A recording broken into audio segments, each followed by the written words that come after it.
Hello to everyone. We're starting our session on reteaching economics or teaching economics post-COVID. I'm very happy to be joined by our panelists. Andrew Mearman is an associate professor of economics at Leeds University. He is a writer about heterodox and pluralist economics. Emmanuel Ojo works here at WITS in education, and he writes about education in economics and sustainability and interdisciplinarity in research and teaching. Glennie is an activist and an academic.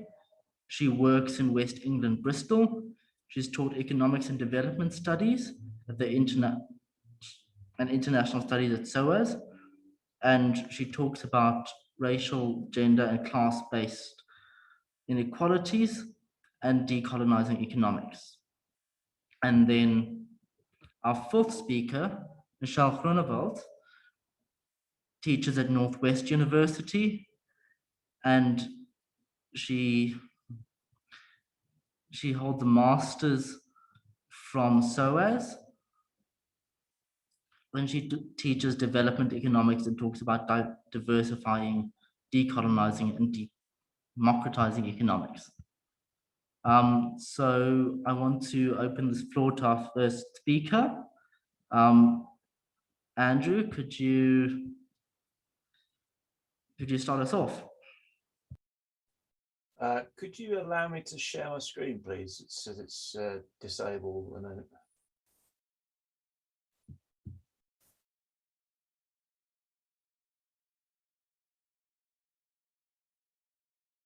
You're muted now. Oh, there we go. I can do that. Okay, brilliant.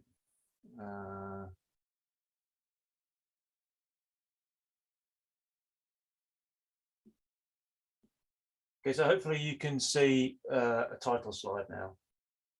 Right, I've got the thumbs up. I shall go. Right. So I'll race through my slides, and then we can obviously come back to anything I say. First thing I would say is thank you very much for the invitation. It's a pleasure to be here. Rethinking Economics is a very important movement, and it's great to be involved at all with it. So thank you again. I've been asked to talk about teaching economics post-COVID. Obviously, post-COVID is a dangerous idea. Who knows what it means, whether there'll ever be a post-COVID, but let's set that aside and just try to think about what we might have learned from COVID. And I'd like to break that down to three areas really around, which are fairly common distinctions in when we think about teaching economics or teaching anything really. One is about the content, so what gets taught. One is about the process, so how it gets taught, but also more importantly, I think, the purpose and the goals and the aims of what we're trying to achieve with economics. And I think COVID, along with other things, has had implications for all of those three things. And then I'll very briefly, although probably not very briefly, just note that actually much of what we've learned under COVID, I think, applies to the next crisis, or at least the present crisis, which is much bigger around planetary boundaries, particularly climate change. When we talk about what we've learned from COVID, I think we have to be careful that we don't sort of exaggerate. Obviously, there are lots of other things going on in education and in the world, such as new technology. The global financial crisis is still having an effect on how economics is perceived and taught. And I think the core project still is reacting to the negative perception of economics around the time of the GFC. So all of these things, including student fees, I think, which do change the dynamic of higher education in good and bad ways, are all having an effect on economics at the same time as COVID, and they're interacting with COVID.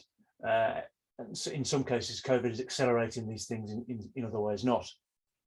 But so don't attribute everything to COVID, but I do think that with COVID we can see certain things, unusual things, which are important opportunities. And the first one, I think, is that COVID has created space for a discussion about what kind of economy we want around care or health or well-being and that kind of thing, as opposed to purely about growth or wealth or things like that, typical things.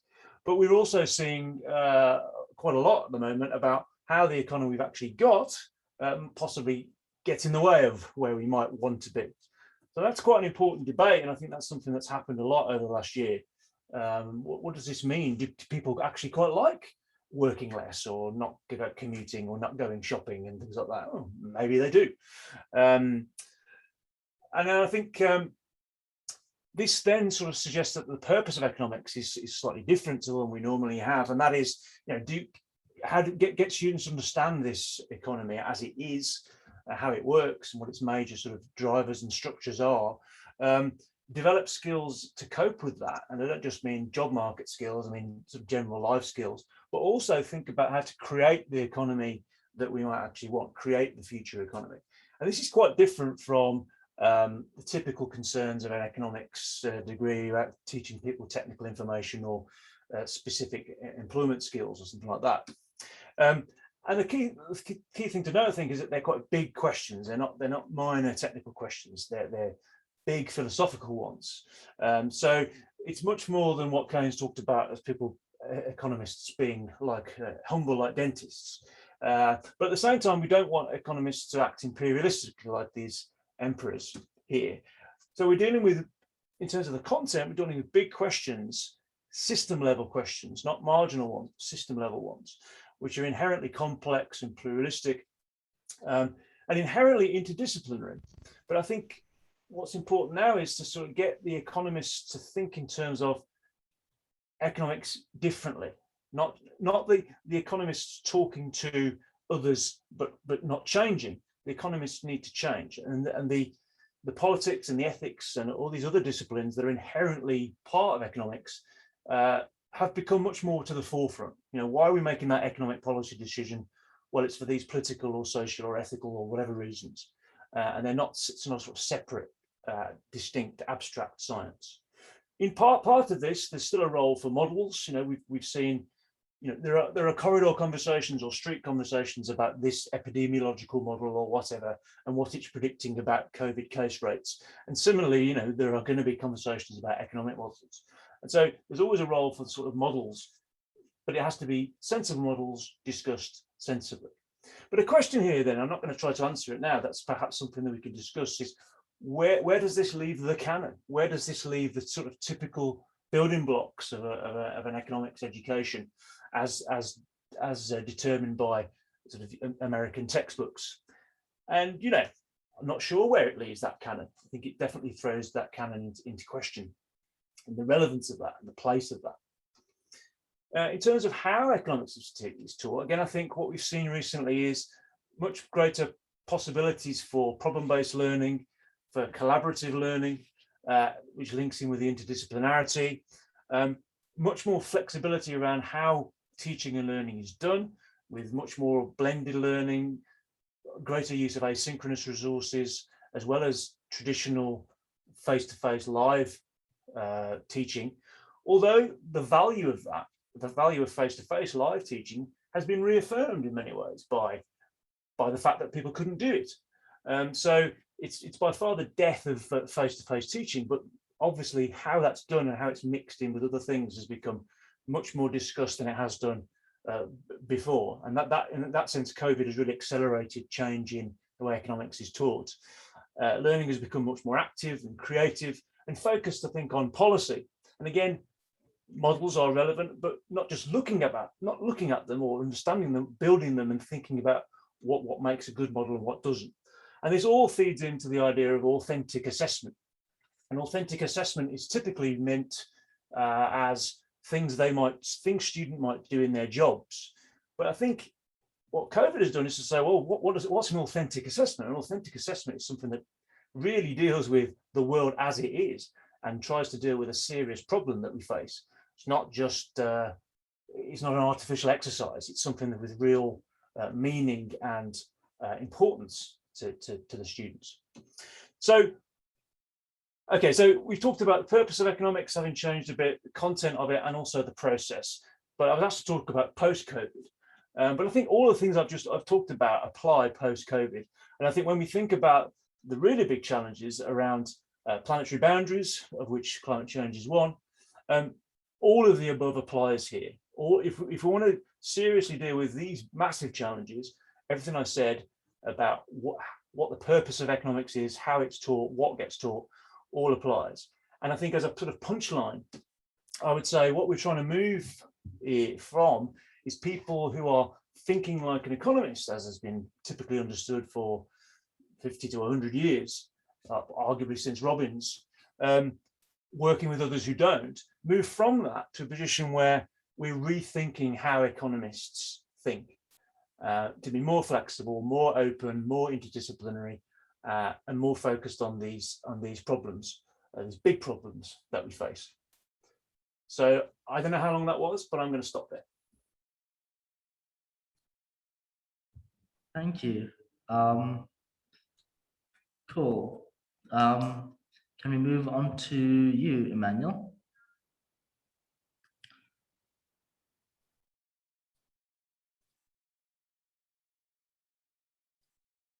Do you have slides you want to share? You do. Very cool.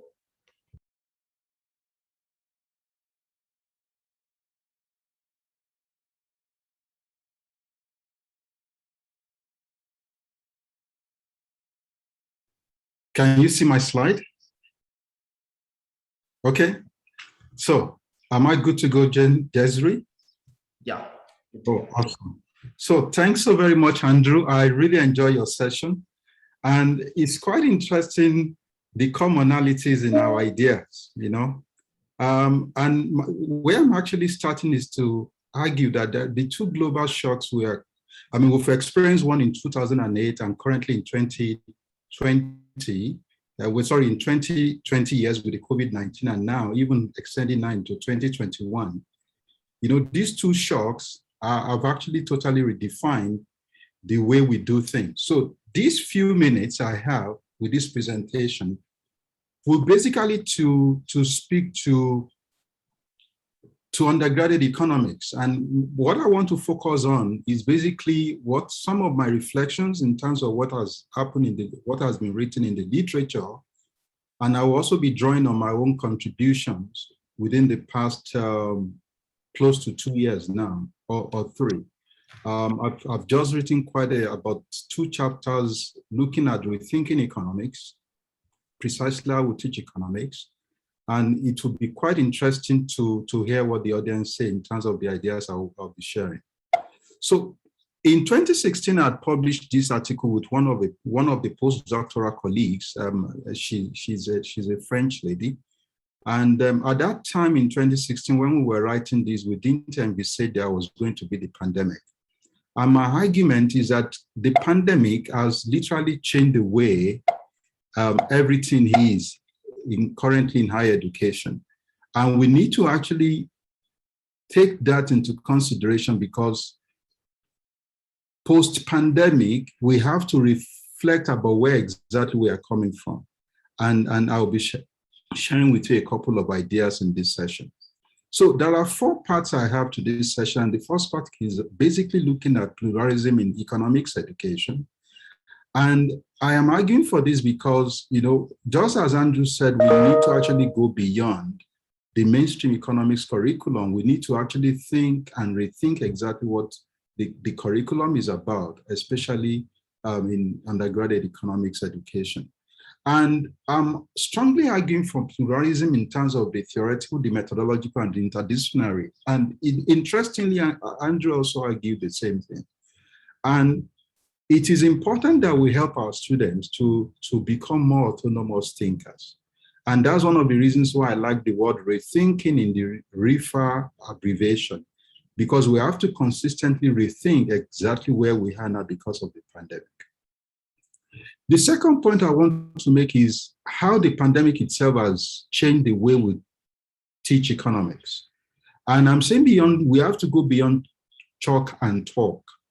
Because currently now we have to rethink in terms of the traditional way and look at multiple modes and digitalization in the undergraduate economics classroom. And if you look at exactly what the COVID pandemic has actually caused, I mean, it's disrupted the traditional classroom. Even though the vaccine rollout is quite slow as compared to what we could have, you know, I mean, we would have actually wanted. it is important for us to think more of an hybrid approach to the economics classroom.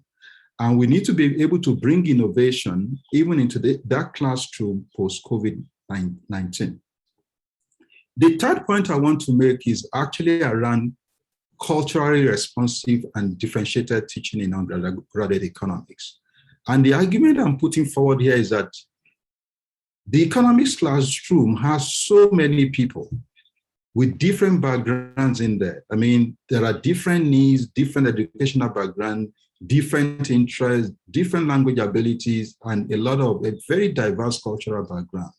So the key question is, we cannot talk of post-COVID-19 economics teaching without bringing into the context this diversity in the economics classroom. And one of the things based on the COVID pandemic is this is another dimension of exactly where our students are.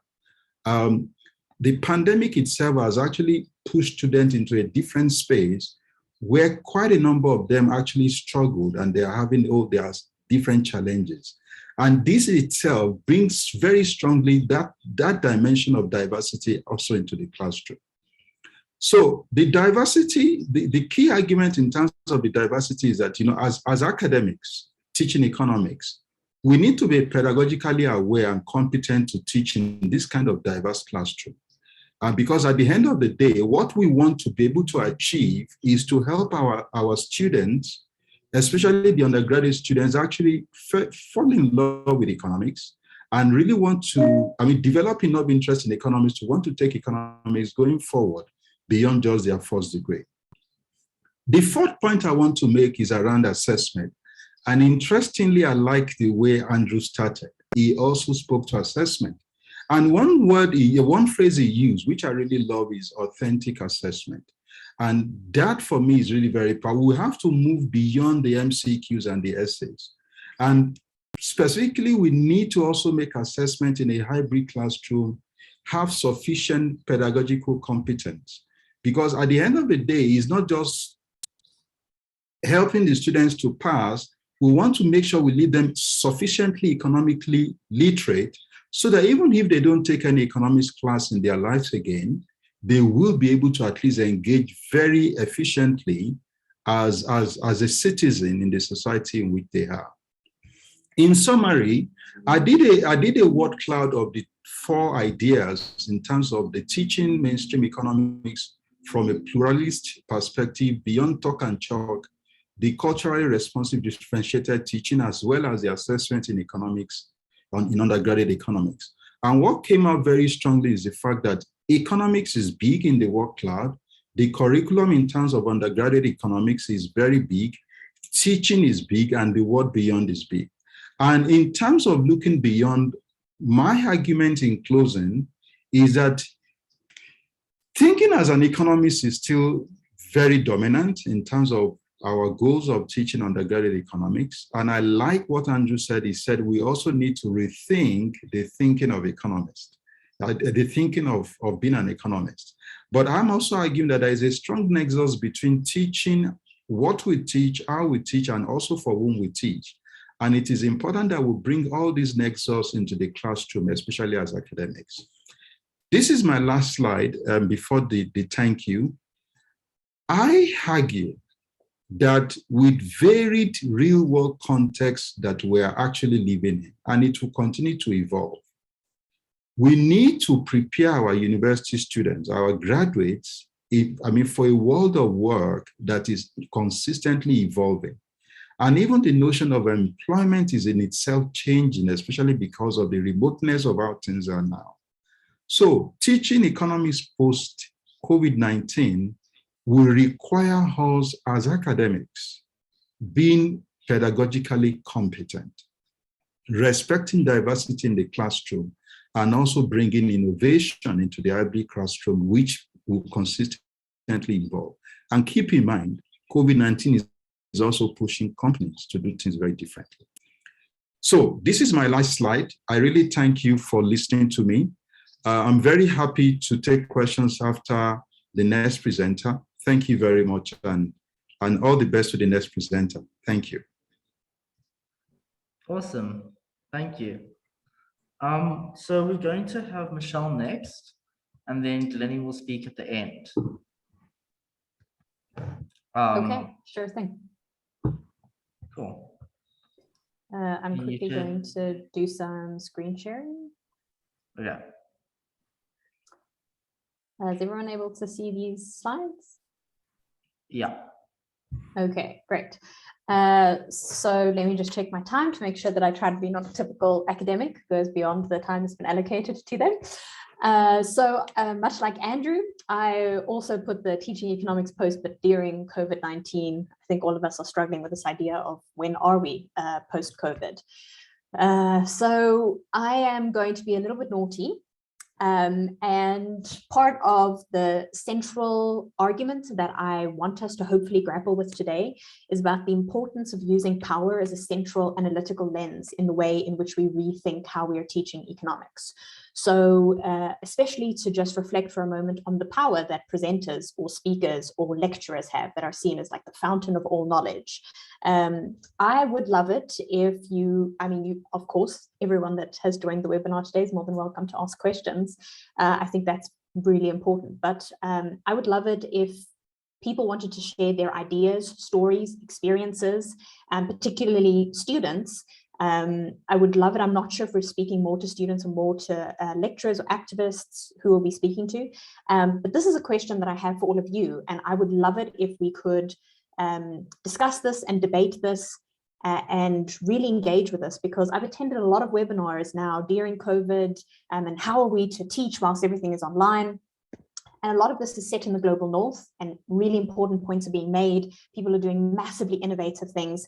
But realistically, if we have limited data connectivity, which we do in South Africa, and students are struggling to make a decision between are they going to use their transport money to be able to go to the university campus, or are they going to buy a WhatsApp data bundle, then how do we teach in an engaging, critical way, whilst acknowledging that there are some very real limitations in terms of the data connectivity that our students have, right? So I would love it if we could maybe just workshop around this and talk around this idea. I'm asking it whenever it is that I'm presenting, because I think it's massively important for us to ask this in South Africa, specifically in the global South more broadly. Okay. So then power as the central analytical lens. So I suppose pretty much everyone that will be invited to speak on a panel like this, you could do like a nice review of where it is that we're converging on the things that we think are important.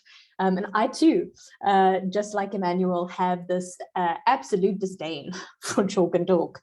And I want to be a little bit optimistic in this presentation in saying that I think the pandemic has forced economists specifically, I think academics all over the world, but economists specifically, who I think sit in positions of power where they are advising governments, where they are on, our President's Economic Advisory Council, working for the World Bank, the IMF, the WTO, and that people who wear this hat of being in really influential spaces that may also be lecturing or supervising or working with young future economists have hopefully been forced in a way that they haven't before, where they could potentially just focus a lot on research or on consulting or on public policy, have hopefully been forced to, at the very least, think about the way in which they're teaching.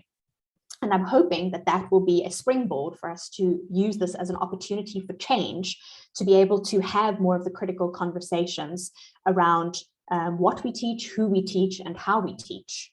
And so perhaps that is too optimistic, and economists seem to be quite recalcitrant towards change. But I want to really, in the next slide, I'll be talking about, I think, the power that students have to be able to push academics, university managements, and even that is difficult when we have to acknowledge that universities are embedded within a very neoliberal paradigm. But I would hope that this would be an opportunity for us to be able to build on the momentum that Rethinking Economics, arguably even before it was started in 2008, and particularly REFA in the 4 years since its inception, will really have the opportunity to build on this momentum. So, I think that in terms of most people attending the session will be aware of the debates that we have about the importance that there is around pluralism. But I think that what the pandemic has done is hopefully especially specific schools of thought such as feminist, Marxist, and ecological, which can very often be pushed outside of the mainstream, or sometimes are just certain aspects of maybe feminist economics can be co-opted within the mainstream. I want to say that I think that I'm hopeful that with a focus on things like care work, about asking what is our relationship with our planetary boundaries, what type of power is at play when we take a look at things like vaccine apartheid, that these schools of thought that are in many instances pushed to seen as alternative or heterodox or outside of the mainstream are hopefully going to have more of an opportunity for us to be able to teach that in a way that is not seen as, well, not being credible or not equipping students with the skills that they need to be able to understand our economy as the future economists. Of course, and I think this point is vitally important to emphasize, it is very possible for all of us to advocate and push for a very pluralistic approach that is still deeply Eurocentric and highly Americanized, which has very real implications for students here in South Africa. So making sure that we are critically engaging with what does it look like if we are teaching a very pluralist syllabus that is still deeply Eurocentric is absolutely essential. And so, yes, this of course leads us to the important discussion that when we are looking at who we are teaching, it is vitally important, but certainly not enough and cannot be limited to just changing our reading lists or changing the case studies that we give in terms of, do we have more scholars from the Global South? Do we have more women? Do we have more people of color? It's a vitally important point. I teach third year and fourth year students, and very often I will start my development economics class with a chapter on power and on knowledge production, and ask students to name me a single feminist or a single female economist, or to name me a single economist that comes from Africa. And after having had nearly 3 years worth of economics, and I don't think this is unique just to my university, students will be unable to name me a single female economist or a single economist that comes from Africa, right? And so this, I think, is fundamental for us to be able to shift the power that there is in knowledge production and dissemination. So too, then, I think that when I'm frustrated by economists not grappling with the topics that I think are valuable for our students in order to be able to better understand the economy, then I think not just an interdisciplinary, but a multi and perhaps even transdisciplinary approach is necessary. If I set a article for my students that's written by an anthropologist, they're often completely astounded to be reading about or discussing, and we can talk a lot about the pedagogies of discomfort here, but to be talking about things like Jemima Pierce's work on the racial vernaculars of development, right? And I think that this sort of approach is massively important for us to break down this idea that economists are, whilst they are wrongly so, the most powerful social scientists in many instances, for us to begin to break down the problems that there are with economists holding this type of power. And that really requires us to push as much as we possibly can within the institutional limitations that we may have against the insularity that there is within economics. And then critically, I think we need to ask questions about what we can actually leave out.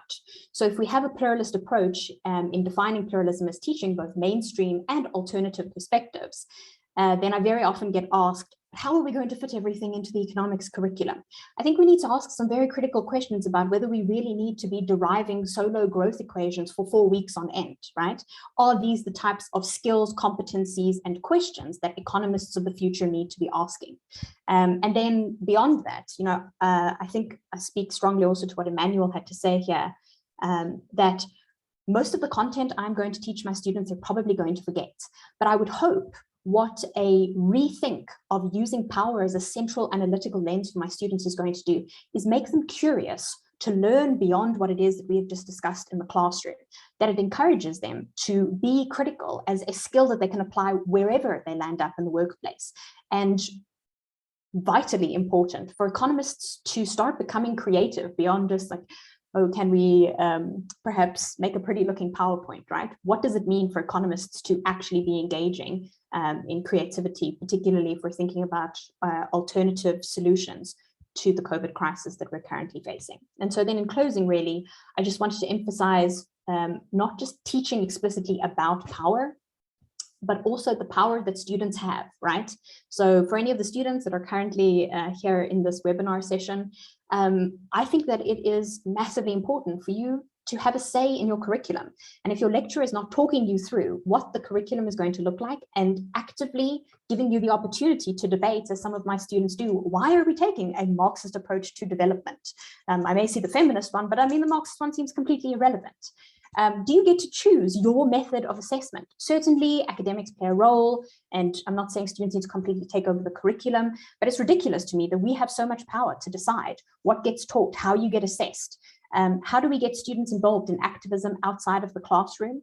Do we see our students as actual partners? Do they get a week at least where they get to choose a topic? When I give my students this opportunity, you know, what they want to learn about is black tax and Lobola and the informal economy and Stokvels. And this is not to be found in a single mainstream textbook. So I think it's vitally important to make students explicitly aware of the power they have to shape each and every classroom, even if that class is not happening face-to-face during the COVID pandemic. And so in closing then, why does this matter? Why don't we need to have massively important discussions about what a sociology curriculum looks like? I mean, I think that's important too. But unfortunately, economists still hold far too much power and disproportionate power in comparison to other social scientists. That may be wrong in many instances, but they do have massive amounts of influence still. And so if we are training up the future economists of South Africa and of the world, then it is vitally important that our curriculums must do better. And I want to say that the pandemic is an opportunity for us to build on that momentum so that we can do better. Thanks so much. Awesome, thanks.